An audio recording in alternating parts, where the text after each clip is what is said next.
How do you know God exists? Assalamu alaikum wa rahmatullahi wa barakatuhu. A lot of times young Muslims come to me and they say that either they themselves or their colleagues and acquaintances have come to them and asked them some very, very deep and profound questions. How do you know God exists? How do you know that there really is a creator out there? And they will come and they will say, prove to me, give me some scientific proof that there is some creator out there. Now, this is, of course, a very deep and philosophical question, goes back millennia from the very beginning of times. And of course, in a 3-minute YouTube clip, there's only so much that we can talk about. Nonetheless, from an Islamic perspective, we can flip the question around and say that, in fact, what type of proof do you need other than each and every proof out there? So from the Islamic perspective and paradigm, the proofs for the existence of a creator are so numerous that to begin to enumerate them is in fact nonsensical. And this leads us to a very interesting point, and that is that the same information can be digested and understood differently depending on the paradigm, depending on the lenses that you wear, depending on the tools and utensils that you have. So the one who sees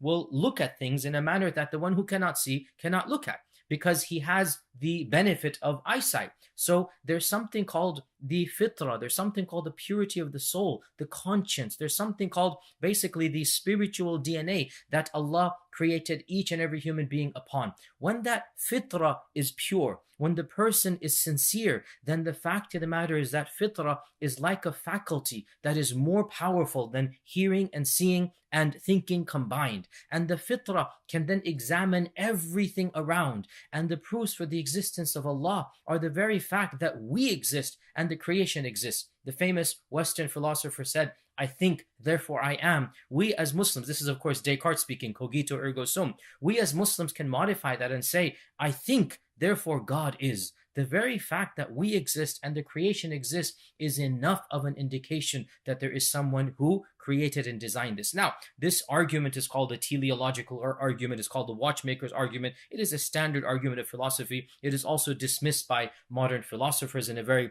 dismissive and contemptuous way. But the fact of the matter is, we are ingrained to know that every single effect must have had a cause that caused it. This is the way we work our lives. Everything around our lives centers around the fact that we understand the causal relationships between things that take place around us. And to suggest that everything around us simply came to be without any predetermination, without any knowledgeable, powerful entity that was able to create it, is so ludicrous that it is literally, like Ibn Taymiyyah said, the famous scholar of medieval Islam, like Ibn Taymiyyah said, how do you expect me to go around finding the proofs of God when each and every thing around me is screaming his existence? What do you want me to do to find out that Allah exists? What logical and rational proof that you need that is more than the fact that you are a logical and rational creation, that you can see, you can hear, that the creation around you is there? And Allah says in the Quran, سَنُرِيهِمْ آيَاتِنَا فِي الْآفَاقِ وَفِي أَنفُسِهِمْ. We will continue to show them our miracles and signs in the creation around and even in themselves. So the creation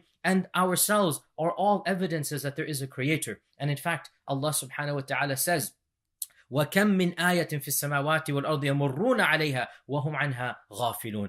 How many are the miracles and signs? They keep on passing by them and they do not pay heed to them. They do not acknowledge those signs. So Allah is saying the signs are there, but your perception to recognize them has been blinded by your own arrogance. Therefore, a rejection of Allah subhanahu wa ta'ala does not come from a logical and rational argument. It comes from an emotional problem, and that is the problem of arrogance. In fact, the fact of the matter is, flip the question around and ask a person who denies the existence of a creator, what will possibly convince you that there is a creator out there? What more evidence do you need? And whatever they say, the fact of the matter is that that itself would not live up to their expectations. If they were to say, I want God himself to speak to me. And there are people that have said this in the Quran itself. They said, why doesn't God speak to us? If they were to say this, simply ask them a very honest question.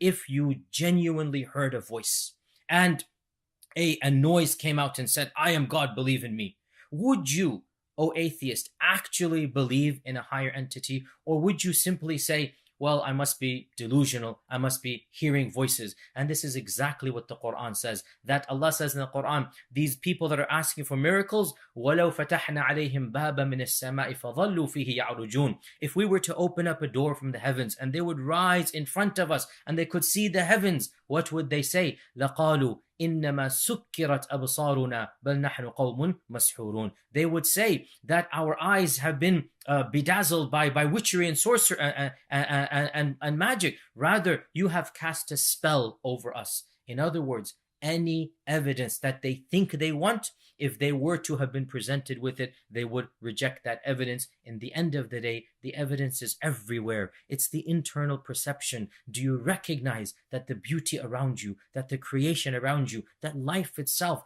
must have had a higher purpose and a higher being that created it? That recognition is internal, it is not external, and that is what our religion teaches us. Therefore, brothers and sisters, anybody who comes asking you proofs for the existence of Allah, you tell him everything is a proof for his existence, and then move on to more productive dialogues. In the end of the day, you cannot argue with somebody who insists on closing his eyes and shutting his ears and covering every single evidence from approaching his heart. As the story of Iblis itself tells us, that there is a level of arrogance that takes place when you want to reject, you will end up rejecting. Rationalizing cannot be used with somebody who has decided the answer already. Your brother in Islam, Yasir Qadi. Assalamu alaikum wa rahmatullahi wa barakatuh.